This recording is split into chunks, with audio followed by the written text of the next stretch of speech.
Good day and welcome to another edition of One-on-One with Swope Health. I am your host, Eric Wesson. Thanks so much for joining us today. We've got a great show planned for you. Our guest today is Mr. Tracey Lewis.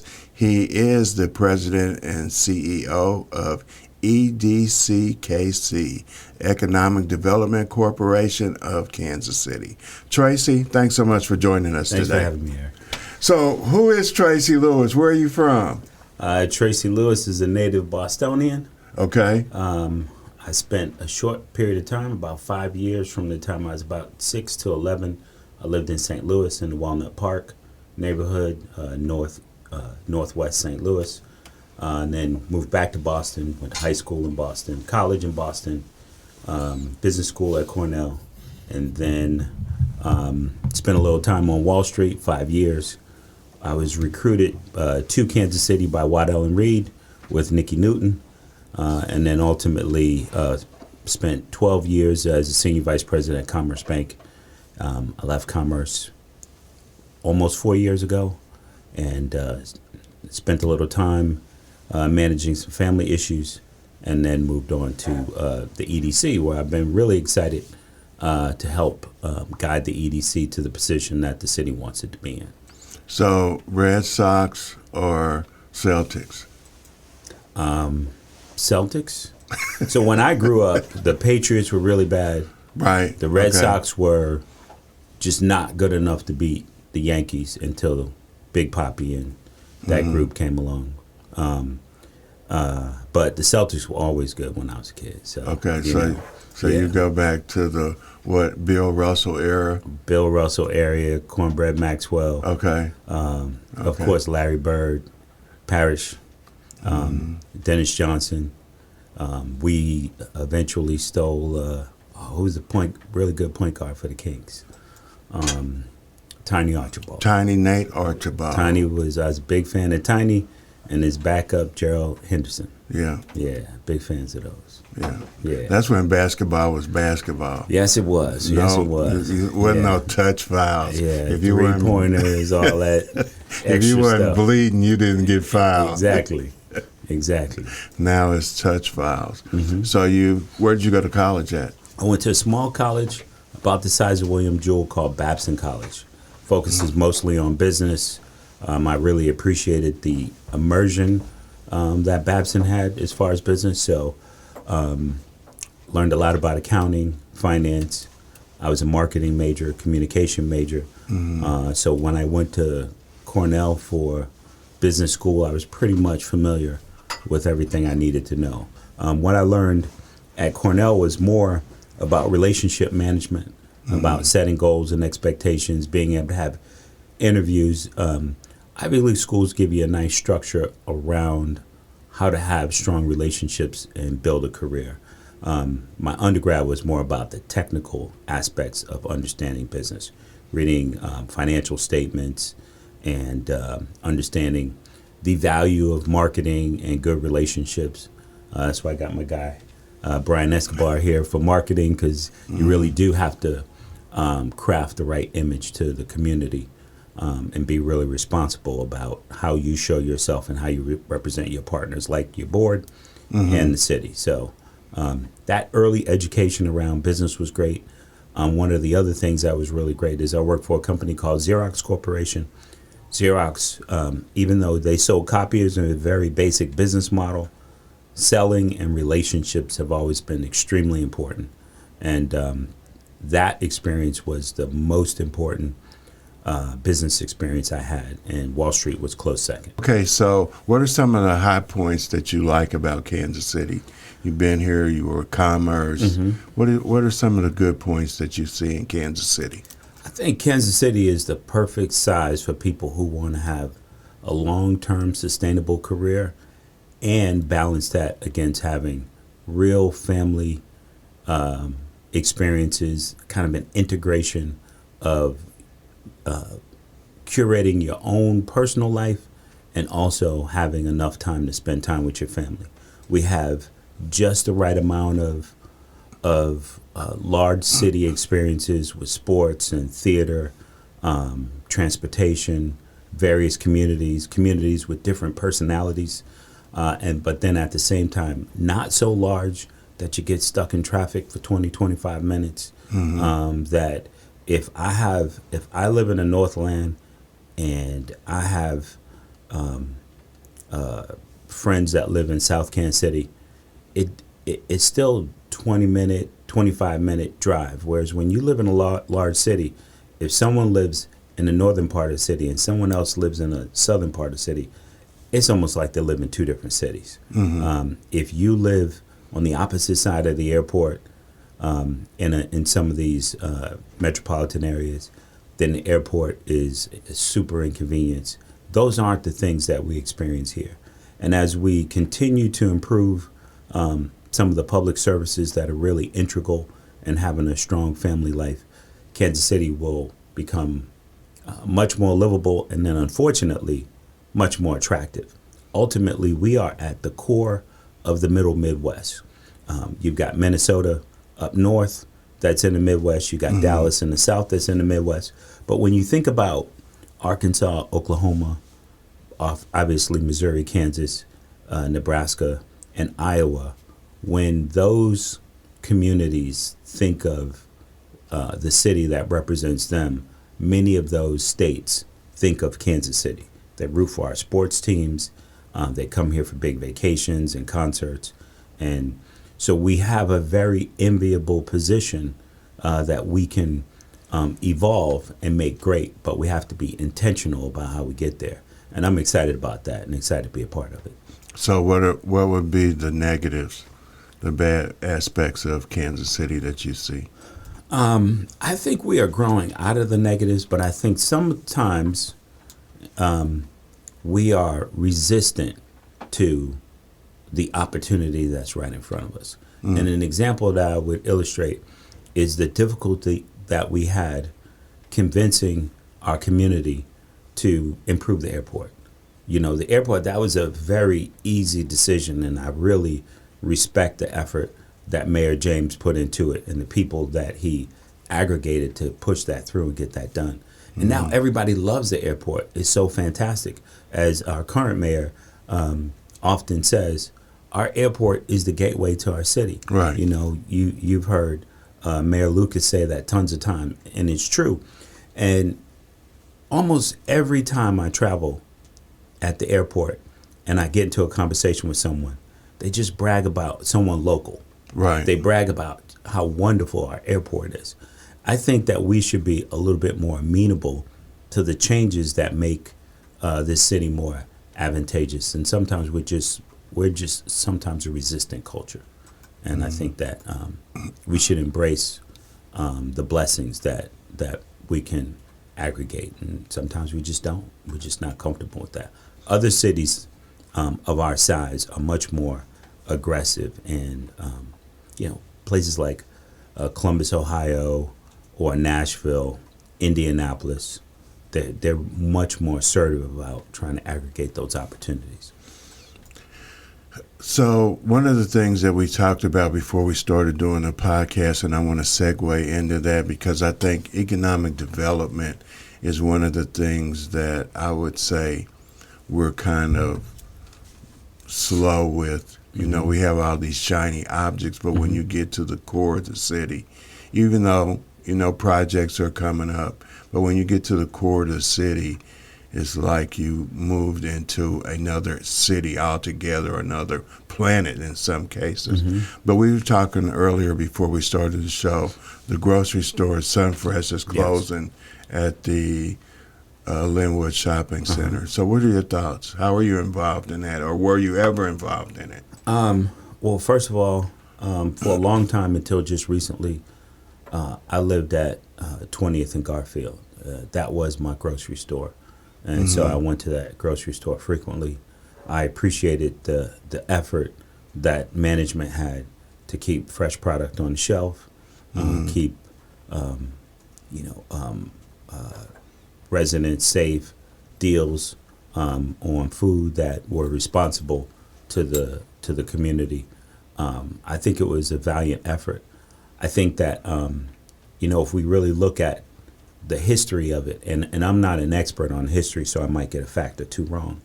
That shopping center was developed to anchor the community. And there were a series of retail establishments built around that that grocery store. That grocery store is very large, and the throughput that it needed in order to be successful, because margins in grocery stores are so tight, they need a lot of people to come through that grocery store and move that product. And without that, the prices are going to be higher. The revenue is not going to be appropriate to hire the staffing that they need. The same grocery store model that they have in the Swope area, that grocery store model works. But it was a challenge. So I don't know if it was the model. I think that maybe the grocery store wasn't fully valued by the community. I know there was some support expectation from the city. And because I wasn't involved in that in the beginning, I don't know how that evolved. I only know how that ended. But ultimately, if you want things to work well, the community really needs to buy in. And if our community is still driving west to go to the Sunfresh that's on Southwest Traffic Way, or to the Price Chopper that's down on 63rd, it's really hurting the opportunity of the grocery store that we had in the community. Now, granted, people are going to do what's best for their families. And so if there were some challenges there, there was some difficulty. But we shared before we got online that I got plenty of phone calls from EDCs and,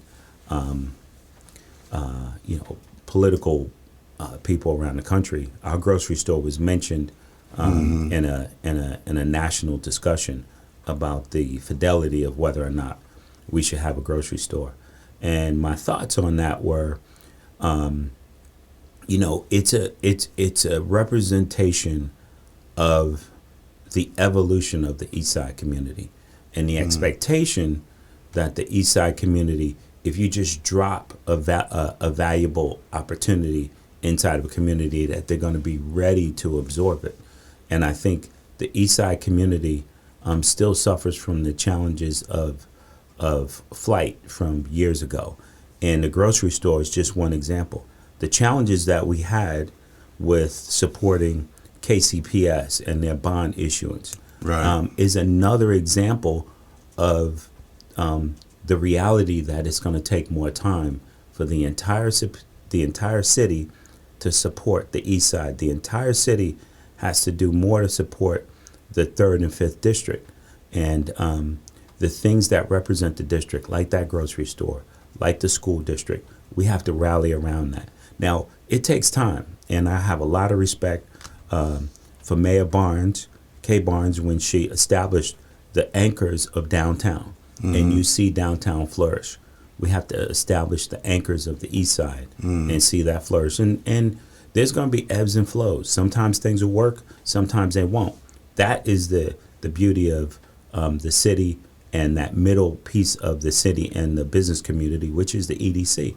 And EDC has to continue to feel its responsibility of bringing the city together with the business community and finding innovative ways to evolve Kansas City. Every city is different. We can't compare ourselves to others, and that's what I told my friends on the East Coast when they called about the grocery store. The grocery store is not a representation of a municipality not being able to provide a private service. It's a partnership where the private service and whatever part of the business community that supported needed to work, and then the holistic community needs to rally around it and support it. The same way we do with Power and Light. We've had issues historically with some communities being comfortable with Power and Light, but we got past that. We got past any issue that we may have had with the Sprint Center that eventually turned to T-Mobile. We need to get past this. And maybe just because this didn't work as comfortably as we would have hoped doesn't mean we should give up on the community and the opportunity. And we'll talk about it more, but Prospect Us and CCED are efforts that we need to continue to invest because there are decades of disinvestment, and now we need to put in decades of investment. And it shouldn't always be on the shoulders of the city because there are other parts of our economic community that benefited and now we need to find strategies to reinvest. So it should be the city, the business community, other parts of the community that reinvest in the east side. So how vested is EDCKC going to be in the prospectus plan? So first of all, I want to congratulate Councilwoman Robinson and the third and fifth district council people, along with a small army of people in the community that met for months and months to try to figure out a strategy to work on the Prospect corridor. Before 71 Highway, from what I understand, Prospect was thriving. the catalyst to transportation north and south. And obviously when you take that away, then all of the various businesses and commercial entities along Prospect suffer from that. And so that's just a reality. So how do we get that back? Because that community didn't leave, just that transportation left. And there are a community of businesses and homes that over time were devalued because that corridor wasn't used properly. Councilwoman Robinson believes that the leadership around Prospect, and I'm speaking for her based on what conversations I've had. If there is an adjustment, she can make the adjustment. But I believe that she believes that we need business minds and business connectivity to support Prospect. We don't need a traditional governmental element that pushes that forward. We need to find responsible ways to bring the public-private partnership to Prospect. Some of the challenges are more business and just the fact that there's not enough commercial opportunity, and it's far less any of the traditional shade that the community receives. It's a lot more that we need to find innovative ways to bring business to the community. And so that small group of people that devised the Prospect Us strategy believe that if we can have on average $50 million of investment in that corridor over a 10-year period, that corridor will improve. And I believe that there's a real opportunity there because we've seen it in other corridors. When I moved to Kansas City, downtown was boarded up, and if you didn't leave by 4:30, there was no service that you can access because everything shut down. And downtown's just not that way anymore. And I think the Prospect corridor has an equal opportunity to grow if we just put time, attention, and effort into the corridor. But what businesses would be in that corridor that would attract people to come back is always question number one. And question number two would be, is $50 million a year enough?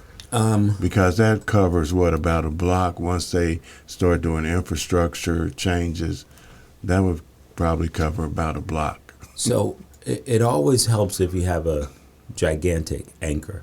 And this might not be the best analogy, but I'm just talking right off the top of my head. If you look at the corridor on 39th Street, okay, same type of housing stock, and we'll start there. The same type of housing stock along 39th Street. 39th Street's not fully evolved, but they do have a gigantic anchor with KU-Med.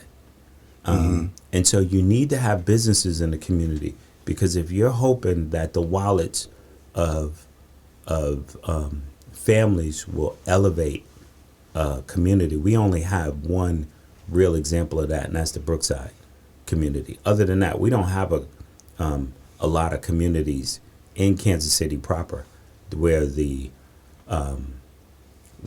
family income floats a community.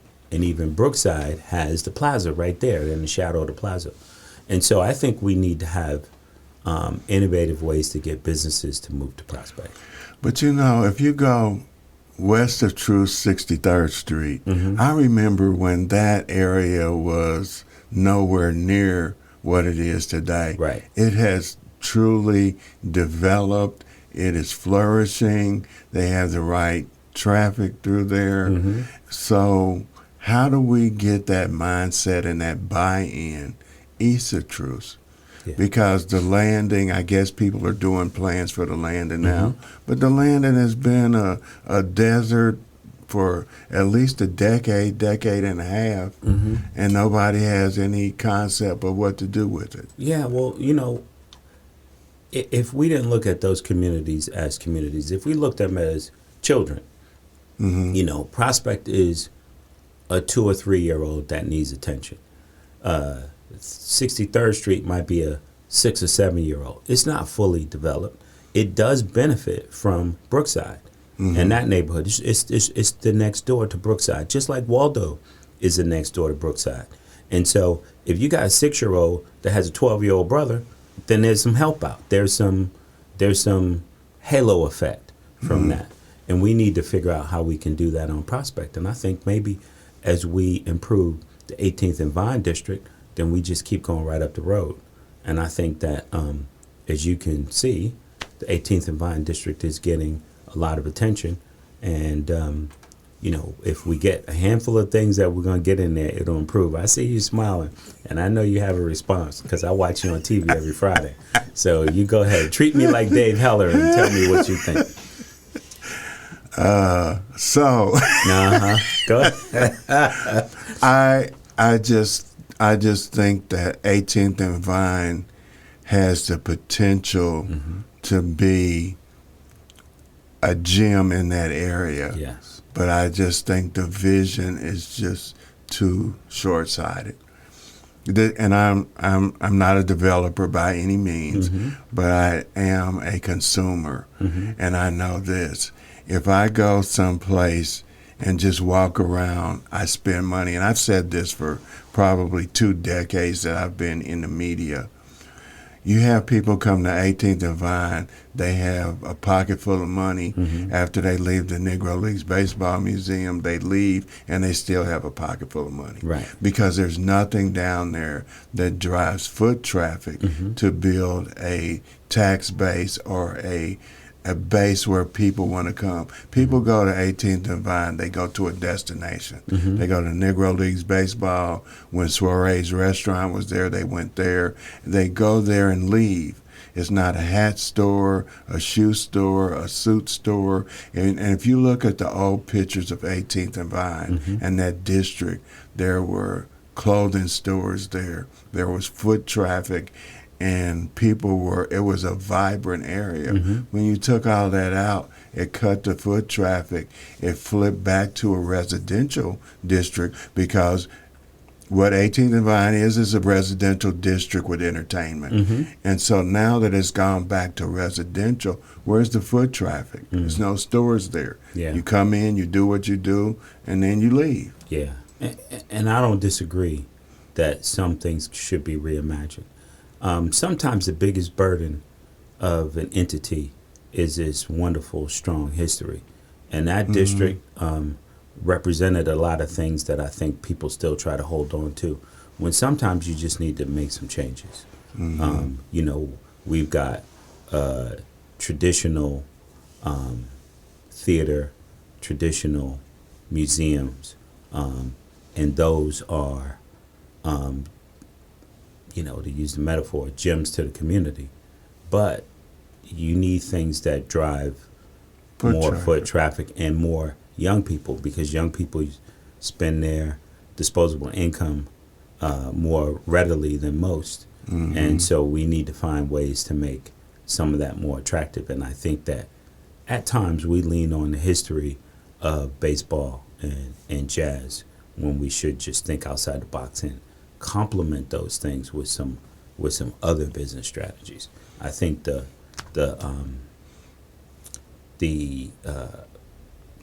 pride that we hold for what it used to be, sometimes we hold that too tight. That's my opinion. And when you really look at the area, they have the art theater there now that Alan Gray and them put together. Yeah. Zoe Brothers. Zoe Brothers, yeah. They've got that there. So then you go down the street, you have the Gym Theater. You have like 4 event spaces in a 3-block radius. Yeah. Do we have that many events?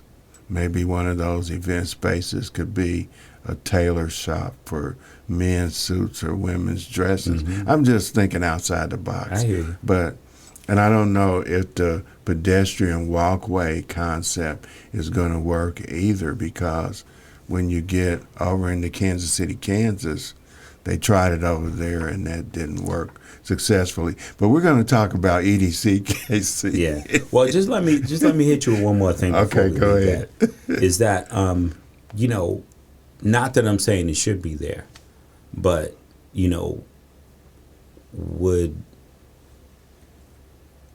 could we imagine a Chipotle there? Could we imagine an H&M clothing store? I never been there. I got a 19-year-old daughter, Mm-hmm. but I personally, I'm too big to fit in any of that stuff. But Me too. I think we need to reimagine the spaces and Mm-hmm. open up opportunity for things that we don't traditionally envision in that specific area.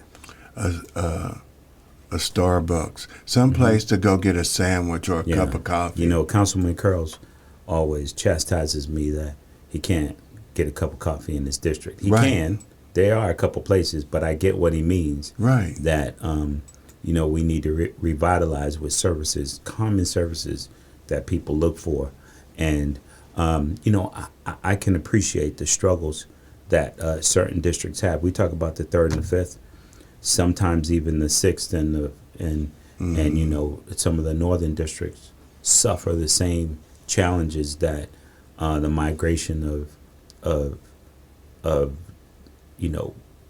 current attractive business models are not in the area, and we need to figure that out. All the council people want to have conversations about economic development and how they improve their districts or the city on the whole. So the one thing I do appreciate is that the current council have been very receptive to economic development and changes and opportunity. And not that the previous council wasn't, I just think the previous council struggled to agree. So for the last couple of years, we've seen real movement on development opportunities that we didn't see. I didn't see the first year I was here. Okay. Yeah. So what can we look for EDCKC to move forward with? What are some of the projects that you're glowing and you say, hey, we finally crossed the finish line? What are some of those projects? So obviously, you've probably spoken about the Negro Leagues baseball new museum, new hotel. Right. Those are projects that we're excited about. There are projects downtown. Just yesterday, we had a grand opening for an organization called Americold. Americold is a cold storage facility that's right on the railway with CPKC. And we had an announcement there yesterday that will provide 200 new jobs, but it'll be in an industry that will, and it's in the southern part of Kansas City off of 150 Highway. But the beauty of that development is because of the logistics and distribution nature of that development, it will attract other types of industry around that development. And that's kind of what we need to work on. When we think about sports, if you have a great quarterback like Patrick Mahomes, just the fact that he's so good, he will attract other very good professionals. And those are some of the industries that we need to focus on. Manufacturing attracts other industries. Healthcare attracts other industries. Technology attracts other industries. So we need to not only get those industries placed well in Kansas City, but maybe placed into areas where they're not traditionally placed. So if we were to get a really strong opportunity in the Prospect corridor that makes a real change, it might be the anchor to bring in more business. And so those are the conversations that we need to have. When it comes to projects, we still have a tremendous shortage of housing. Right. And so there's a series of projects going on around the city. Columbus Park has a TIF project that's going on that will deliver, gosh, I can't remember the exact number, but I'm going to say about 160 homes or townhomes to be purchased, not rented. And ultimately, over a 10-year period, that'll be a $100 million investment. But that will give people the opportunity to have home ownership. There are two separate developers working together on that deal, but that's a great deal. Downtown at 8th and Grand, I believe it is, there is a development. I don't know if it's completely public, but I'm just going to get myself in trouble by saying it's a music hotel. So there'll be a hotel, and there'll also be apartment buildings, and in the base of it, they're hoping that we'll have music studio and be something that attracts entertainment as well as living facilities. And the price of it is still in the ballpark of building traditional hotel and apartment buildings downtown, so it should be great. I hope I'm not getting myself in trouble, but I think it feels like the conversations are pretty public, so I won't mention names or prices, but it's in the same vein as projects that we've already worked on. And so I think my job at the EDC is to provide the structure that allows our vice presidents and directors to lead these projects and work comfortably with the city. And I would say, and you're not asking me this, that the relationship with the current city manager is very strong. And I won't besmirch the previous city manager, but I will say that the current city manager had a responsibility first around planning and then around economic development.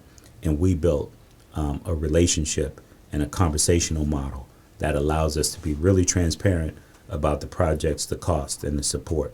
And we've had a great relationship, and he's building a team around him that works really well with our team. When I got to the EDC with the previous city manager, we had no formal discussions. And then the current city manager, under the previous city manager, set up a model where we talk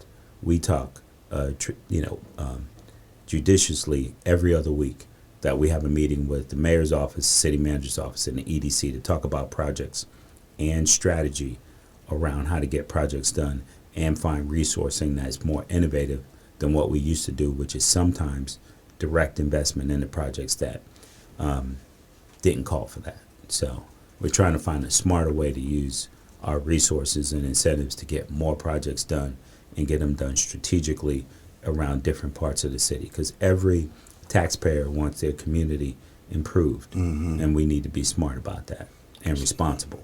So as we wrap up. Oh, we're wrapping up already? I was enjoying this so much.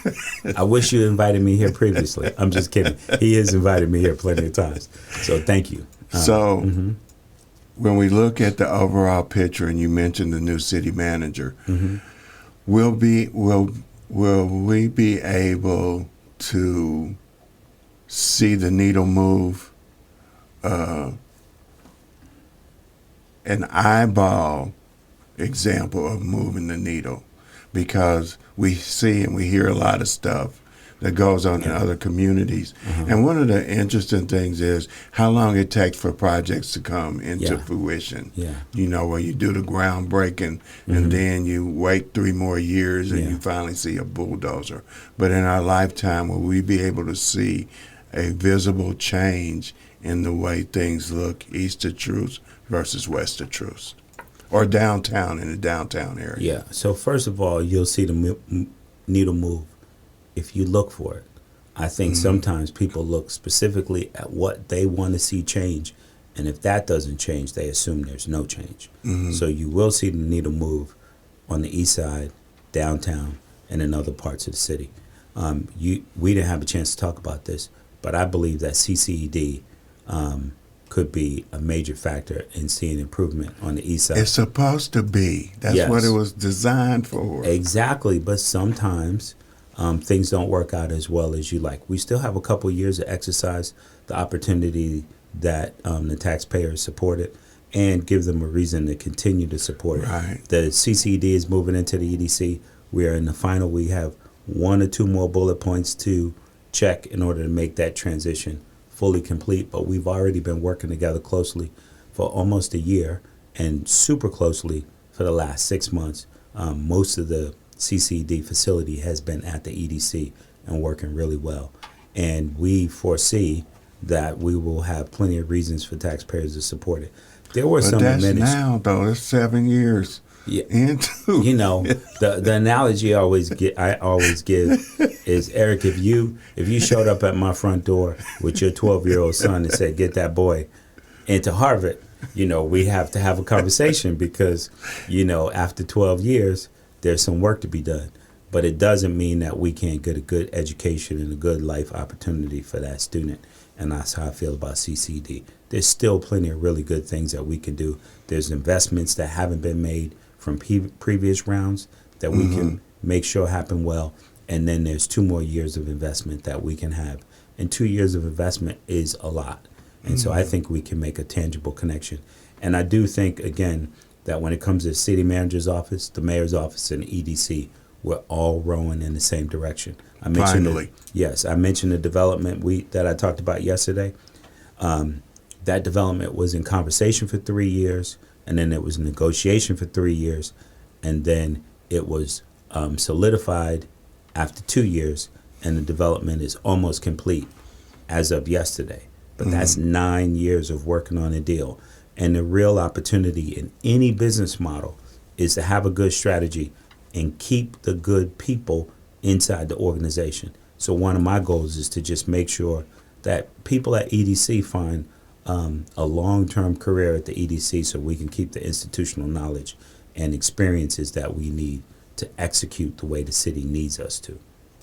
All right. All right. I'm going to look forward to that. Thank you. And we're going to call you back when it comes time to say, okay, how far we moved the needle here since our last conversation. All right. Because I think CCD, and I support it. I think it was a great concept. I think it was some foot dragging with the city.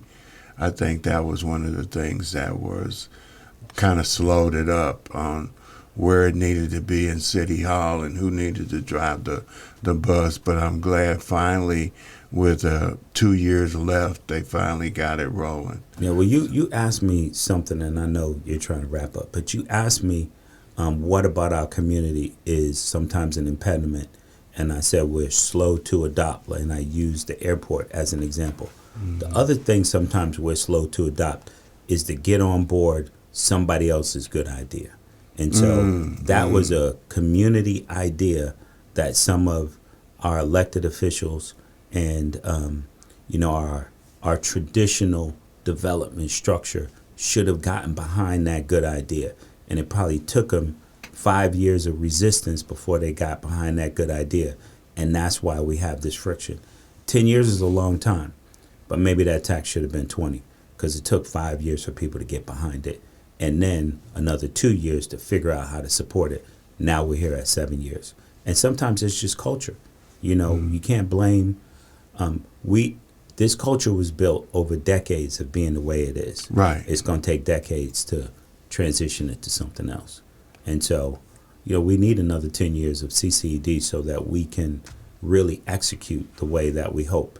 And those are the cultural changes that may not exist elsewhere that happen to exist here.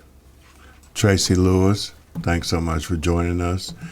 He is the president and CEO of EDCKC, and we look forward to bringing him back in about a year, maybe 6 months, maybe tomorrow, and finish this conversation. Thank you. As always, I have the greatest viewing audience in the world.